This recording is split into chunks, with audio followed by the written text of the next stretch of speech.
दोस्तों, स्वागत है आपका target with Ajay sir class में। लेके आए हैं ज्योग्राफी का नेक्स्ट वीडियो, जिसमें हम इंडियन ज्योग्राफी को देख रहे हैं। और इंडियन ज्योग्राफी में टॉपिक है मृदा अपरदन एवं सुधार एवं प्राकृतिक वनस्पतियाँ। यहाँ से 20 महत्वपूर्ण प्रश्न उठाए गए हैं जो अति महत्वपूर्ण है एग्जाम के परिदृश्य में। ठीक है, तो बिना देर के चलते हैं पहले प्रश्न की ओर। और इससे पहले एक रिक्वेस्ट है कि प्लीज़ आप हमारे चैनल को लाइक कर लें और सब्सक्राइब कर लें अगर आपने नहीं किया है तो आप बेल आइकन को प्रेस कर लें और दोस्तों में इसे शेयर कर दें। पहले प्रश्न की ओर चलते हैं। कौन सा तरीका मिट्टी की उर्वरता प्राप्त करने का नहीं है? ऑप्शन ए फसल चक्र, ऑप्शन बी मिश्रित खेती, ऑप्शन सी बीज संशोधन, ऑप्शन डी बहुफसली खेती। और इसका राइट आंसर है ऑप्शन सी बीज संशोधन। ठीक है, बीज संशोधन की विधि से उपज पर प्रभाव पड़ेगा किंतु मृदा की उर्वरता पर कोई प्रभाव नहीं पड़ेगा। ठीक है, बाकी जो तीनों हैं मिश्रित, फसल और बहुफसली, ये तीनों मृदा की उर्वरता को पोषित करते हैं। चलते हैं अगले प्रश्न की ओर। फसल चक्र आवश्यक है? ऑप्शन ए पादपों में प्रोटीन वृद्धि हेतु, ऑप्शन बी विभिन्न फसलों की प्राप्ति हेतु, ऑप्शन सी मृदा की उर्वरा शक्ति में वृद्धि हेतु, ऑप्शन डी मृदा की नमी को बनाए रखने हेतु। और इसका राइट आंसर है ऑप्शन सी मृदा की उर्वरता शक्ति में वृद्धि हेतु। ठीक है, किसी स्थान पर कई वर्षों तक लगातार एक ही फसल के बोने से वहां के मृदा में कुछ विशिष्ट पोषक तत्वों की कमी हो जाती है। फसल चक्र अर्थात फसलों में परिवर्तन के द्वारा मृदा की उर्वरा शक्ति में वृद्धि होती है। ठीक है, और साथ ही साथ यह कीट नियंत्रण में भी मदद करता है। चलते हैं अगले प्रश्न की ओर। भारत में मृदा अपक्षय समस्या निम्नलिखित में से किनसे संबंधित है? ऑप्शन ए वेदिका कृषि, सेकंड वनोन्मूलन और थर्ड उष्णकटिबंधीय जलवायु। नीचे दिए कूट का प्रयोग कर सही उत्तर चुनिए। ऑप्शन ए 1 और 2, ऑप्शन बी केवल 2, ऑप्शन सी 1 और 3, ऑप्शन डी 1, 2, 3। और इसका राइट आंसर है ऑप्शन बी केवल और केवल 2। ठीक है, भारत के जिन क्षेत्रों में वन उन्मूलन या वनस्पतियों का नाश किया गया है वहां मृदा अपरदन बहुत ही अधिक हो रहा है। इसका कारण यह है कि पेड़ पौधे की जड़ें मिट्टी को जकड़े रहती हैं, जिससे जल तथा वायु मिट्टी का अपरदन आसानी से नहीं कर पाते। इसके अतिरिक्त पेड़ों के तने पानी के बहाव की गति को भी कम करते हैं। ठीक है, तो इसका option B is the right. चलते हैं अगले प्रश्न की ओर। मृदा अपरदन रोका जा सकता है? ऑप्शन ए अति चराई द्वारा, ऑप्शन बी वनस्पति उन्मूलन द्वारा, ऑप्शन सी वन रोपण द्वारा, ऑप्शन डी पक्षी संख्या में वृद्धि करके। बहुत ही आसान प्रश्न ऊपर हमने अभी देखा। और इसका राइट आंसर है ऑप्शन सी वनारोपण के द्वारा। मृदा संरक्षण के अंतर्गत वे सभी उपाय सम्मिलित हैं जो मिट्टी को अपरदन से बचाते हैं और उसकी उर्वरता को बनाए रखते हैं। मृदा अपरदन को रोकने के लिए कुछ प्रभावी उपाय बता रहे हैं। एक जैसे वृक्षारोपण, दूसरा सोपानी या समोच्च रेखीय कृषि, तीसरा अतिचारण एवं स्थानांतरित कृषि पर रोक लगाना और मेड़बंदी। ये 3-4 अच्छे पॉइंट्स हैं जो मृदा अपरदन को रोकते हैं। चलते हैं अगले प्रश्न की ओर।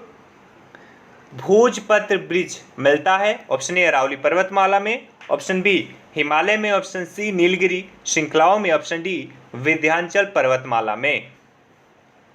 और इसका राइट आंसर है ऑप्शन बी हिमालय में।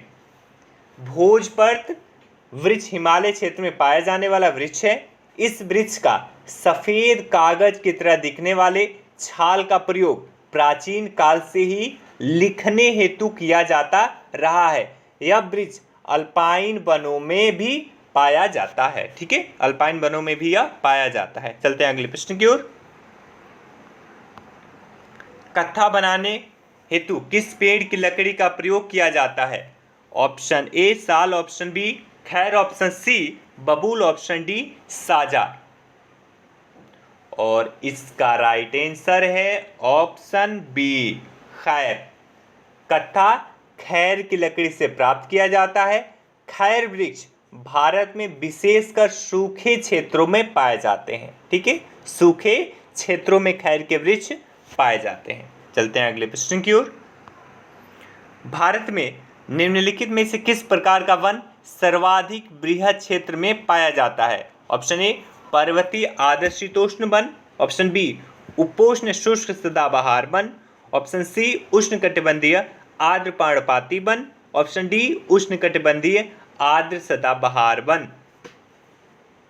और इसका राइट आंसर है ऑप्शन सी उष्णकटिबंधीय आर्द्र पर्णपाती वन। ठीक है, उष्णकटिबंधीय शुष्क पर्णपाती वन भारत में सर्वाधिक बृहद क्षेत्र में पाया जाता है।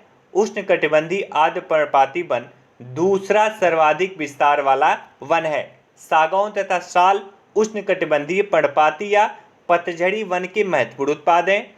भारत वन स्थिति रिपोर्ट 2019 के अनुसार पर्वतीय आर्द्र शीतोष्ण वन 2.66, उपोष्ण शुष्क सदाबहार वन 0.02%, उष्णकटिबंधीय आर्द्र पर्णपाती वन ये आपका है 70.65% और इसकी है 2.61% मात्रा। ठीक है, तो ये आप देख सकते हैं सबसे ज्यादा उष्णकटिबंध आर्द्र पर्णपाती वन है। चलते हैं अगले प्रश्न की ओर। पश्चिमी हिमालय की शीतोष्ण पेटी में निम्नलिखित में से किस एक वृक्ष का बाहुल्य है? ऑप्शन ए चीड़, ऑप्शन बी देवदार, option C silver fir, option D नीला पाइन। और इसका राइट आंसर है ऑप्शन बी। बहुत ही आसान प्रश्न था, देवदार। पश्चिमी हिमालय की शीतोष्ण कटिबंधीय वन पेटी में देवदार वृक्षों का बाहुल्य है। इस पेटी में शीतोष्ण कटिबंधीय वनों का विस्तार मिलता है, जिनमें प्रमुख वृक्ष ओक, फर, देवदार, स्प्रूस, चेस्टनट, सीडार और चीड़ हैं। ठीक है, यहाँ देवदार के वृक्ष अन्य की अपेक्षा सर्वाधिक मात्रा में पाए जाते हैं। चलते हैं अगले प्रश्न की ओर। निम्नलिखित राज्यों में से किस राज्य में ससीन कोन वृक्ष नहीं उगता है?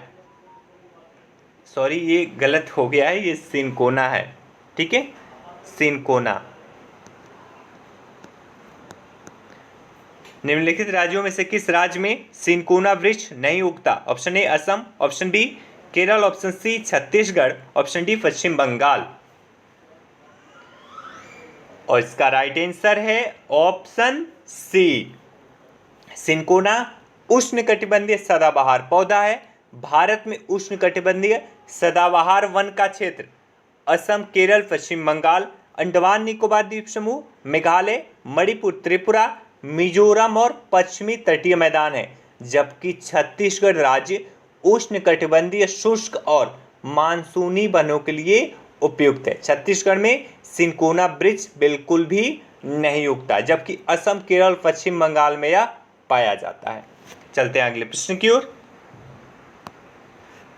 निम्न में से किसे जंगल की आग कहा जाता है?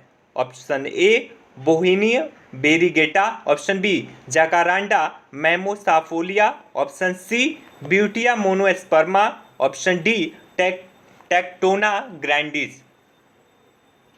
और इसका राइट आंसर है option C Butea monosperma. Butea monosperma को जंगल की आग कहा जाता है। इसे डहाक अथवा पलाश के नाम से भी जाना जाता है। पलाश का पौधा भी इसे कहते हैं। पलाश से याद आया कि पलाश उत्तर प्रदेश का राजकीय पुष्प भी घोषित किया गया है। पलाश ही उत्तर प्रदेश का राजकीय पुष्प भी है और इसे ही जंगल की आग कहा जाता है। चलते हैं अगले प्रश्न की ओर। निम्न में से किस पौधे में फूल नहीं होते? ऑप्शन ए कटहल, ऑप्शन बी गूलर, option C orchid, option D fern. और इसका राइट आंसर है ऑप्शन डी फर्न। ठीक है, फर्न एक संवहनीय पौधा है। ये पौधे बीज रहित होते हैं। इन पौधों में फूल नहीं लगते।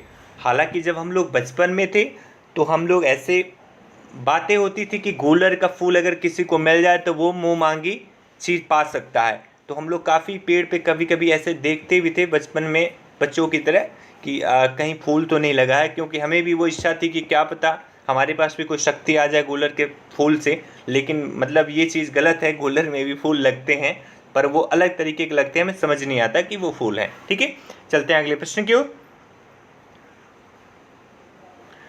पश्चिमी हिमालय में उच्च पर्वतीय वनस्पति 3000 मीटर की ऊंचाई तक ही उपलब्ध होती हैं, जबकि पूर्वी हिमालय में वह 4000 मीटर की ऊंचाई तक उपलब्ध होती हैं। एक ही पर्वत श्रृंखला में इस विविधता का कारण है।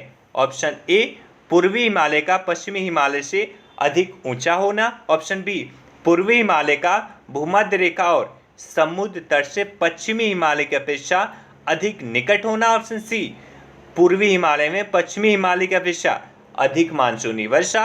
ऑप्शन डी, पूर्वी हिमालय के चट्टानों का पश्चिमी हिमालय के चट्टानों से अधिक उर्वर होना। और इसका राइट आंसर है option B. Option B is the right. पूर्वी हिमालय पश्चिमी हिमालय की अपेक्षा समुद्र एवं भूमध्य रेखा से अधिक निकट स्थित है। अक्षांशीय अवस्थिति के कारण पूर्वी हिमालय एवं पश्चिमी हिमालय के जलवायु में अंतर पाया जाता है, अतः पूर्वी हिमालय में वनस्पति की ऊंचाई भी पश्चिमी हिमालय की अपेक्षा अधिक मिलती है। ठीक है, option B is the right. चलते हैं अगले प्रश्न की ओर। सुमेल कीजिए। ऑप्शन ए सागौन, उसके सामने हिमालय की तराई। बी देवदार मध्य भारत, सुंदरी सुंदरवन, सिंकोना हिमालय के उच्च क्षेत्र। सुमेल कीजिए। Option A2 B4 C3 D1 A3, B2 C1 D4 A4 B1 C3 D2 A2 B3 C4 D1। और इसका राइट आंसर है ऑप्शन ए, सागौन मध्य भारत, देवदार हिमालय के उच्च क्षेत्र, सुंदरी सुंदरवन में मिलता है और सिंकोना हिमालय की तराई में। ठीक है, तो option A is the right. चलते हैं अगले प्रश्न की ओर। नीचे दिए गए कूट का प्रयोग करके सही उत्तर चुनिए। सूची 1 वन प्रकार और सूची 2 प्रदेश है। उष्ण कटिबंधीय आर्द्र पर्णपाती, ऑप्शन ए उसके सामने अरुणाचल प्रदेश है। बी उष्ण कटिबंधीय शुष्क पर्णपाती सह्याद्री। ऑप्शन सी अल्पाइन मध्य गंगा मैदान। ऑप्शन डी उष्ण कटिबंधीय सदाबहार वन तराई। फटाफट इसका आंसर करें कूट का प्रयोग करके। Option A A4 B3 C1 D2 A4 B2 C1 D3 A1 B3 C2 D4 A3 B1 C4 D2। और इसका राइट आंसर है option A. Option A is the right. A का 4, बी का 3, सी का 1 और डी का 2। Option A is the right. चलते हैं अगले प्रश्न की ओर। लंबी जड़ों और नुकीले कांटों अथवा सूल युक्त झाड़ियों और लघु वृक्ष वाले आरक्षित अवरुद्ध वन सामान्य रूप से पाए जाते हैं। ऑप्शन ए पूर्वी उड़ीसा में। ऑप्शन बी पूर्वोत्तर तमिलनाडु में। ऑप्शन सी शिवालिक और तराई क्षेत्र में। ऑप्शन डी पश्चिमी आंध्र प्रदेश में। और इसका राइट आंसर है ऑप्शन डी। ठीक है, जो उपरोक्त विशेषताएं दी गई हैं वो उष्ण कटिबंधीय कांटेदार वनों से संबंधित हैं। ये वन उन क्षेत्रों में पाए जाते हैं जहां वर्षा 70 सेंटीमीटर से कम होती है। पश्चिमी आंध्र प्रदेश ऐसा ही क्षेत्र है। इन वनों के अन्य क्षेत्र दक्षिणी पश्चिमी पंजाब, पश्चिमी हरियाणा, मध्यवर्ती एवं पूर्वी राजस्थान, पश्चिमी मध्य प्रदेश, कच्छ एवं सौराष्ट्र के सीमावर्ती क्षेत्र आदि जगहों पे ये पाए जाते हैं। चलते हैं अगले प्रश्न की ओर। निम्न में कौन सा वृक्ष समुद्र तल में सर्वाधिक ऊंचाई पर पाया जाता है? ऑप्शन ए देवदार, ऑप्शन बी चीड़, ऑप्शन सी साल, ऑप्शन डी सागौन। और इसका राइट आंसर है ऑप्शन ए देवदार। देवदार के वृक्ष पश्चिमी हिमालय में 1500 से 2500 मीटर की ऊंचाई के मध्य पाए जाते हैं। 1500 से 2500 ऊंचाई के मध्य पाए जाते हैं। चलते हैं अगले प्रश्न की ओर। निम्नलिखित में किस राज्य के वनों का वर्गीकरण अर्ध उष्णकटिबंधीय के रूप में किया जाता है? Option A Kerala, option B Madhya Pradesh, option C Tamil Nadu, option D Karnataka. और इसका राइट आंसर है ऑप्शन बी मध्य प्रदेश। उष्णकटिबंधीय शुष्क पर्णपाती वन या अर्ध उष्णकटिबंधीय वनों का विस्तार मध्य प्रदेश के अधिकांश भागों पर पाया जाता है। चलते हैं अगले प्रश्न की ओर। निम्नलिखित में से तत्वतः कौन सी एक हिमालय वनस्पति की जाति नहीं है? निम्नलिखित में से तत्वतः कौन सी एक हिमालय वनस्पति की जाति नहीं है? Option A juniper, option B mahogany, option C silver fir, option D spruce. और इसका राइट आंसर है ऑप्शन बी महोगनी। महोगनी मूलतः उत्तरी एवं दक्षिणी अमेरिका के उष्णकटिबंधीय क्षेत्र के वृक्ष हैं। यह वृक्ष मुख्य रूप से वेस्ट इंडीज, मध्य अमेरिका एवं दक्षिण अमेरिका में पाया जाता है। शेष हिमालय क्षेत्र में पाए जाने वाले वृक्ष हैं। भारत में महोगनी मुख्यतः उष्णकटिबंधीय सदाबहार वन क्षेत्रों में पाए जाते हैं। चलते हैं अगले प्रश्न की ओर। सामाजिक वानिकी में प्रयुक्त बहुउद्देशीय वृक्ष का एक उदाहरण है। ऑप्शन ए शीशम, ऑप्शन बी ढाक, option C eucalyptus, option D खेजड़ी। और इसका राइट आंसर है ऑप्शन डी खेजड़ी। सामाजिक वानिकी में प्रयुक्त बहुउद्देशीय वृक्ष का उदाहरण खेजड़ी है। खेजड़ी वृक्ष को मरुस्थल का राजा कहा जाता है। खेजड़ी का उपयोग पशुओं के चारा, ईंधन और औषधि के रूप में किया जाता है। चलते हैं अगले प्रश्न की ओर।